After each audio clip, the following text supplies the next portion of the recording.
I'm Kelly Collins with the ScareAtorium. Visit HauntersDigest.com for the latest information on what's going on in the haunted attraction industry.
The ScareAtorium started 6 years ago.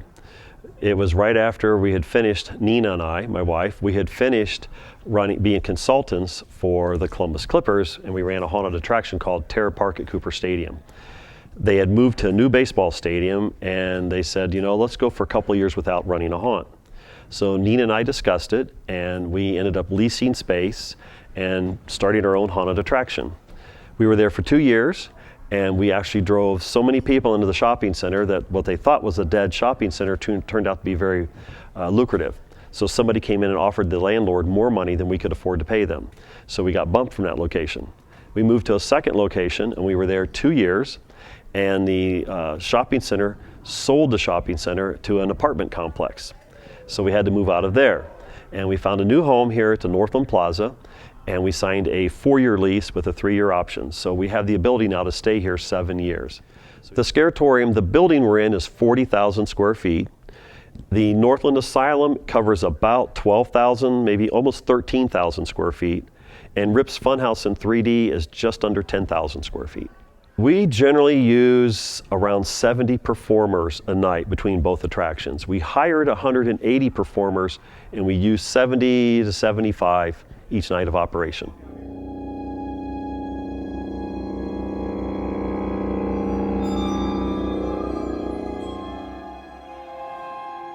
Hello, my name is Byron. I'm an orderly here. I'm going to welcome you to the Northland Asylum, home of the mentally deranged. For your own safety, please do not engage in it. Luther, get back in your cell, brother. That's my big brother Luther on the monitor. What do you want, dude? He's actually used to work here with me. Now he's an institutionalized inmate. Hey, calm down, Luther. Get back in your cell. Yes, doctor. We're already in my office. What do you want me to do? We gotta go about that, folks. He's coming.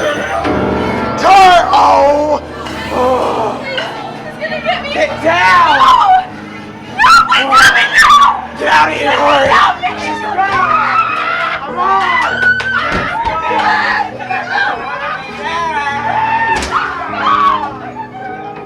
She's crazy. I never do you think it's a joke? She's gonna hurt you! Don't let her get me! Don't listen to her! She's worthless! No more needles! You can't no more needles! We said no more needles! You can't have no more needles! You gotta get the bugs! You get the bugs off me!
So our typical actors, as far as what we expect from them, as far as timing and so forth, would be we want them to start arriving at 5 o'clock. Saturdays they can come in a little bit earlier, but typically 5 o'clock. First thing they do is they see me and they get their scene assignment. Once they have their scene assignment, they head over to the costume room, where our costume room attendee gets them into the right costume for that character. Then from there they go to the makeup room and they get their makeup done, or they do their own makeup. And then from there they meet up with their zone captain. We've divided the haunt into 4 zones. They meet with their zone captain and they'll then take them to their scene and they'll rehearse their lines and find out about where their scene begins, where it ends, and what we expect for them to do in that particular scene. Oh, looks like today's meat delivery's arrived. But it does smell a little rotten. I keep telling them to send us some fresh stuff, and they keep on sending this. I smell more nutrition value. Bam, they're gonna do it. Get moving!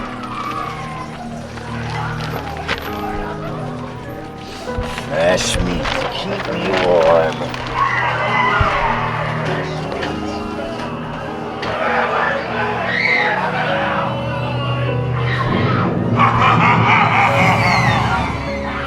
What are you doing here? Get out! Don't touch anything! Fingers! What are you doing? How about you come play with me? I need more friends. Stay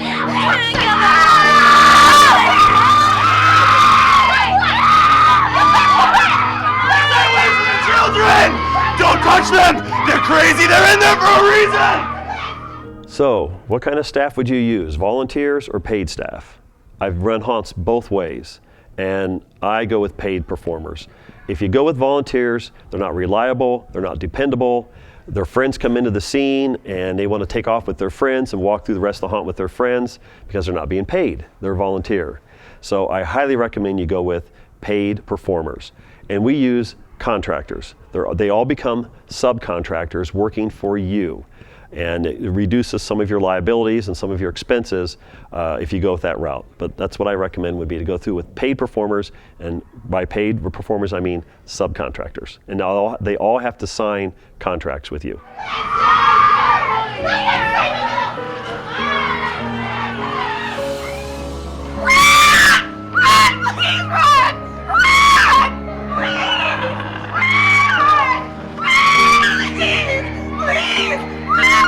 I want your toenails! I didn't even want your toenails! The good doctor's been waiting for you! We need more patients like you! The crazy ones only last so long in a chair!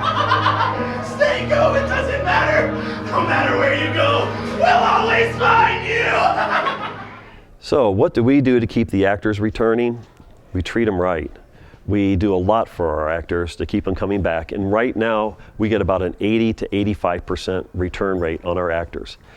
The biggest reason why we lose actors is because they either have a baby, or they change jobs, or usually it's a job change is probably the biggest thing. But once somebody has a baby, we pretty much lose them for a couple of years. It's hard to keep that enthusiasm and keep them involved when they've got a little one at home they need to take care of. But some of the things that we do is when they arrive, we have food for them to get them started for the night, give them something to eat. We provide them with beverages and snacks throughout the night. And at the end of the night, we have food also available for them. Another thing that we do is we have our diaper awards. At the end of the season, we have a huge party with food, beverages, we have a DJ, we do ScareAtorium, but we give out the diaper awards. And about 24 to 25 actors will receive a diaper award. And it's things like scariest male actor, scariest female actor, scariest female clown, scariest male clown, things like that, rookie of the year. So there's a variety of categories that they could win a diaper, and they're coveted by our actors. They all want the diaper award. And so we do this huge slide presentation, and their picture will be up there of their characters. The nominees' pictures are all shown, and then we show the picture of the winner of that particular diaper. And then probably a few other things that we do that we think is important and helps us get such high ratings for our actors is we start our classes in January. And our first class in January will be character development. And the actors come in and we help them develop a character for the upcoming season. Next month we have a class on makeup. Next month it'll be costuming. Next month it'll be actor training. So we kind of rotate each month with a different training class, and we bring trainers in from around the country. We've got friends that we know in the industry who are phenomenal actors, and we bring them in here to teach our actors. It's usually interactive line acting, or it's just basically getting good scares. And we like to mix it up a little bit and bring some different people in for training.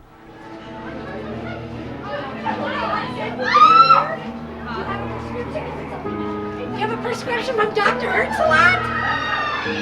This is for medical personnel only.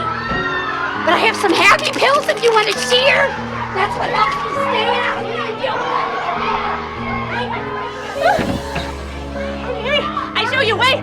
They don't want me to know way, but I show you way. I show you. Come on. Come on, come on, come on. Come on. Come on. I show you way. Doctor's gone, but I show you way. Come on.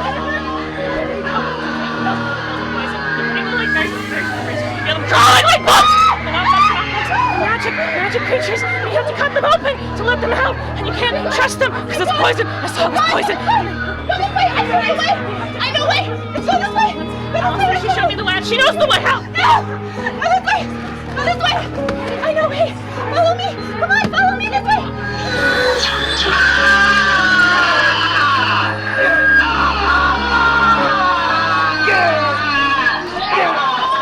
So how do we go about designing the attraction? Well, we have a team. It's a committee. And the committee will start meeting in November, right after the season ends, and we'll start talking about what we would like to change in the upcoming year. And we have a theme that we started out when we moved to this new building a year and a couple months ago. We moved in here, we changed our theme. We went with the Northland Asylum because we did some research and found out there was an asylum located very close to where we are now. We can't find exactly where it was, but it was on the intersection of Cleveland Avenue and East Dublin Granville Road, which is where we're located. And so the asylum was from 1899 to 1956. And then it was torn down after that. Then in the 70s, the shopping center was built. And so we decided to resurrect the Northland Asylum, which is where we believe was on the actual location of the original asylum. And we've themed the entire attraction with props from the 50s. Our costumes are from the 50s. So everything's been themed around that. Our second attraction, Rip's Funhouse in 3D, we've had it for several years, but we're always striving to come up with this new 3D effect that we can use in the haunt. And our team works hard to come up with new ideas. And we rotate out about a third of our attraction every year. Between both attractions, we do about a third of each attraction rotated out. I don't anticipate any overall theme changes for a couple of years because these are working really well. We just need to keep changing out some of the scenes to keep people coming back and wanting to see more.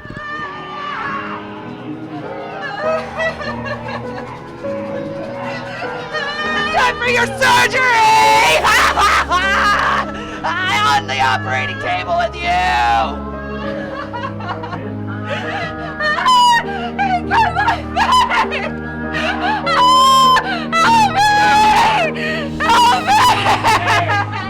They all belong to me. They're not gonna help you! Only I can help you! They don't know what it takes. They don't care what I do. They can't fix you. Only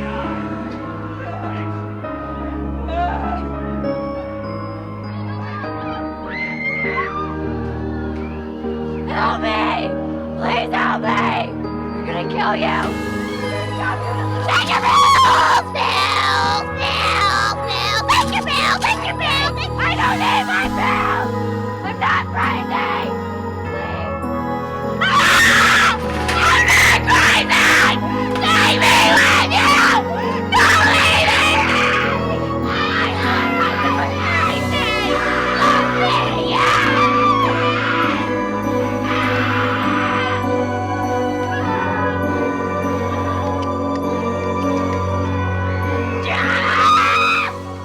So what kind of characters do we use? Do we have any iconic characters? Well, we do have some iconic characters, but not very many. When we do our character development class in the beginning of the year, we work with our team to decide what characters do we want in the haunt and where do we want them to perform. And then we don't just go with one, we'll have several of that particular person trained to fill in when that person's not available. It is a challenge coming up with new characters that we can use. The asylum, you're pretty much limited to doctors, nurses, orderlies, and patients. We have a few extra, like a janitor and a butcher and things like that, but we're kind of limited as to what type of characters we can have in the asylum. However, when you think about it, every year we try to come up with a new patient. A patient that thinks they're someone or some particular character, and then that's where we try to come up with something new, a new kind of patient. The funhouse, clowns. We do have a few unique scenes in the funhouse where we bring in a character that's still a fun with a little bit of a twist. For example, we have a vortex tunnel where we use a fog machine. And we use a clown in there that you only see their head. They're wearing all black, their face is face painted, and we got one of those fright lights, and they with the UV, and their face is painted with UV paint, and they push the button and pop their head into the vortex. That's all you see is a floating head in the vortex. It's awesome.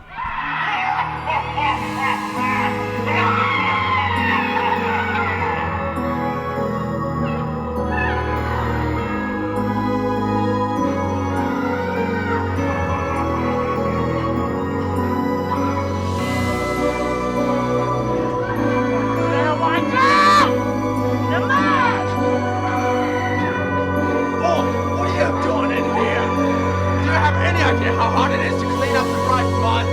We're into the boilers with you! You're gonna burn!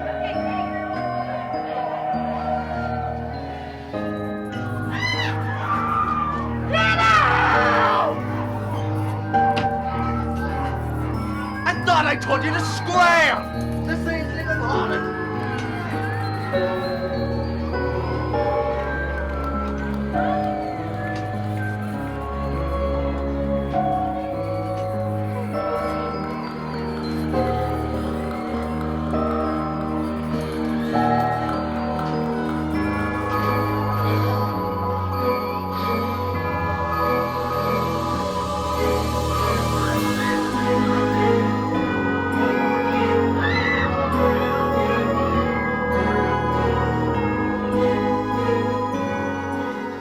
I got my start in the haunt industry 30 years ago. I was the general manager of a campground, and every Saturday at noon, I would hook up a wagon to a tractor. I would go through the campground, pick up all the campers, and head back into the woods. It was 67 acres, and there was this giant oak tree way back at the back of the property. It took 3 people to put your arms around the oak tree. It was so big. And at high noon, it was dark back there. So there we are, I'm driving the tractor, we circle around this oak tree, and these teenagers were hiding behind the tree, and they jumped out and they scared everybody on the wagon. And I thought, that was pretty funny. So I said, I know what, next weekend I'll go buy them some rubber masks and we'll have them do it all over again. So the following Saturday, I gave the kids some rubber masks. They jumped out from behind the tree and they scared everybody on the wagon. I mean, the kids were crying. It was not a good thing. So I thought, well, we can't do this anymore. So I came up with the idea and said, let's do it at night and call it a spooky hayride.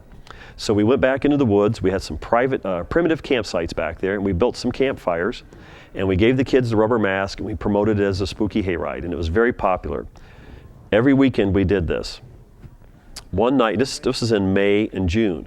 One night some guys approached me in July and said, we're with the Columbus JCs, we lost our haunted house, and we love this concept. We'd like to partner with you. And that's what got me started. They came out, put a sound system in my woods. They came out, put electric in the woods. They brought 2 more tractors and 2 wagons, and I loved it. Came involved in the industry and been doing it ever since.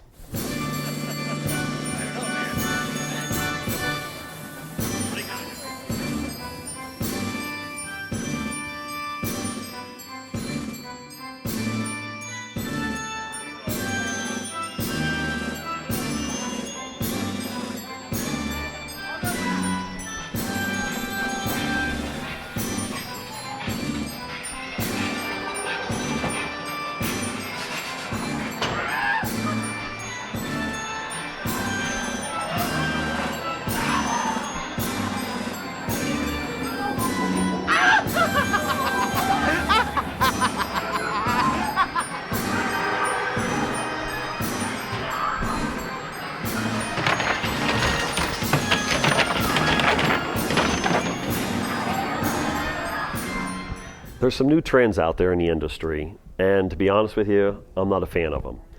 One of them is the haunts where they actually kidnap someone in a group, is pulled aside.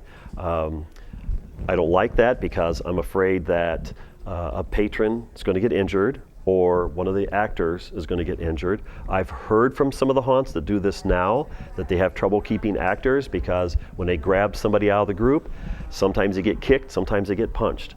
We're very protective of our actors. We don't want them being touched by our patrons, and we don't touch our patrons. There are some that are extremely aggressive. They're very popular, and they draw a lot of customers, but they also turn some people away from the industry. I have a coworker, and his wife was out for dinner one night with two other couples. They went to one of the more aggressive haunted attractions, and they weren't enjoying themselves, and they wanted to get out, and they wouldn't let them out of the haunted attraction, and they actually abused these people as they tried to get out of the haunt. So my coworker was trying to encourage these other two couples to come to our haunt that night after dinner, and they refused, saying they had a bad experience at this haunted house and will never go to another haunted attraction again. So they can chase people away from the industry. So I heard a thing about the nude haunt. I think it's just a ploy to gather attention, to get news media, which I understand it did. I personally would never do anything like that. I think it opens you up some additional liabilities. So I'm more old school. We're heavily into utilizing actors to entertain people here. We do it in a family-friendly environment. That doesn't mean we're not scary. We're extremely scary, but we don't do it in such a manner to scare children. We're not here to scare children. They're so easy to scare children. You don't need to do that in a haunted attraction. The other thing is we draw a line and we train our actors very extensively over this line. We like to scare someone, we like to entertain someone, but what we don't want to do is terrorize them. Because when someone is terrorized, they're no longer having fun. We want them to come to the haunted house and leave here saying, wow, that was great. I had a lot of fun. I screamed. I got scared, it released the endorphins, I'm outside now, I got all my fingers, I got all my toes, and I had a great time, and I'm gonna tell all my friends about it, and we're gonna come back.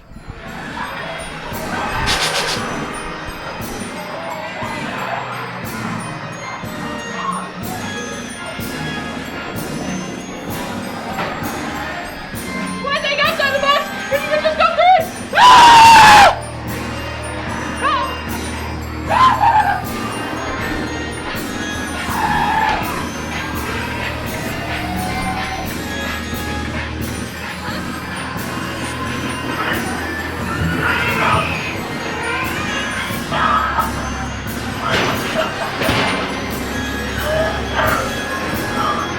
Welcome to the dark room! Welcome to the hell will kill you! These are fine gods! Each one more precious than the last! And that one's Fred! That's my favorites! And you don't touch them! And you better not taunt that Fred! Get out of here, you jerk! I've had people ask me over the years, where do you get investors to open a haunted house? Or how did you get a bank loan to open your haunted house?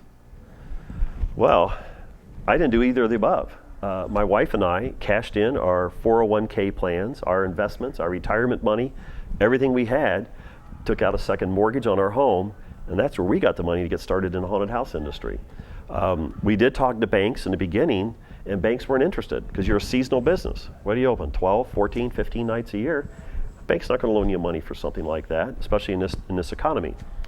Family and friends could, but that's not the route we went. Investors, I wouldn't invest in a haunted house unless I was running it myself. So I'm not sure how you're going to find an investor. It's a risky business, extremely risky. You've got things like the weather. If it's raining, we're an indoor attraction with covered waiting areas. And when it rains, people just as soon stay at home, watch TV, than go out and get wet. If it's really, really cold, especially early in the season, they're not ready to get cold yet. They're going to stay inside. So it's very weather driven. The economy's bad. Sporting events, some haunted attractions are in cities where there are baseball teams in the major league playoffs. So people are more involved in going to major league games and watching on television than going out to a haunted attraction. I'm in Columbus, Ohio. I'm competing with Ohio State football. Can you believe it? This year they have 3 night games during the Halloween season. Go figure. So, and that hurts us. When Ohio State plays at noon or in the afternoon, we see red jerseys up and down the queue line. When Ohio State has a night game, you won't see a one. They're all watching the football game. We're in a town that's a huge college town, and they love their Ohio State football. So why would you want to get in this industry? Go figure.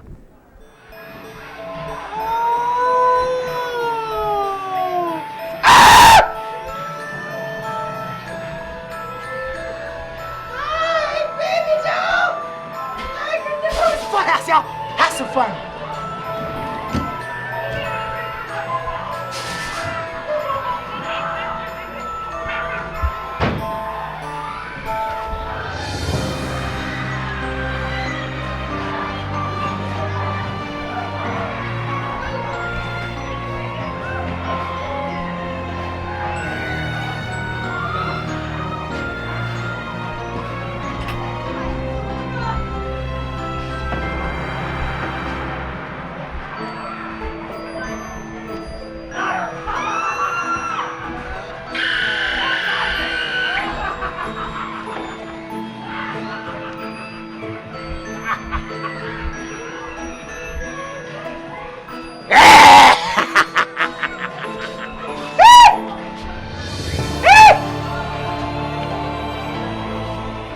If you're seriously thinking about going pro hunt, I've got a couple of tips for you. Number one, you need a lot of money. The average hunt, you're probably going to need somewhere around $200,000 to $300,000 to get started.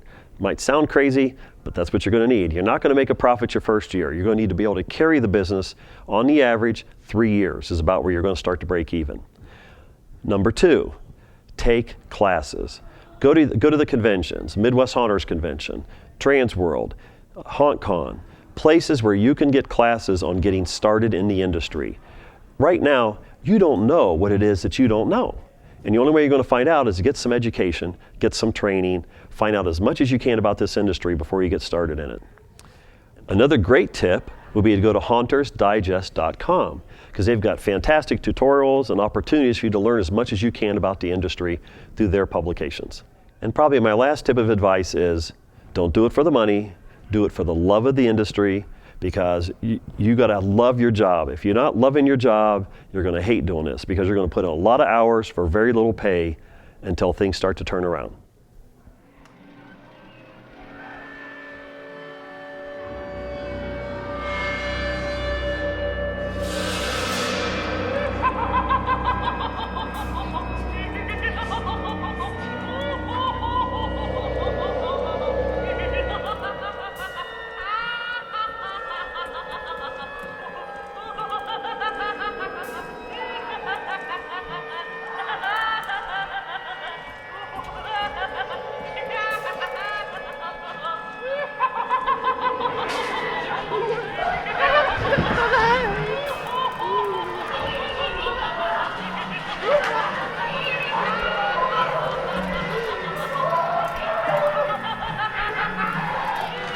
Oh,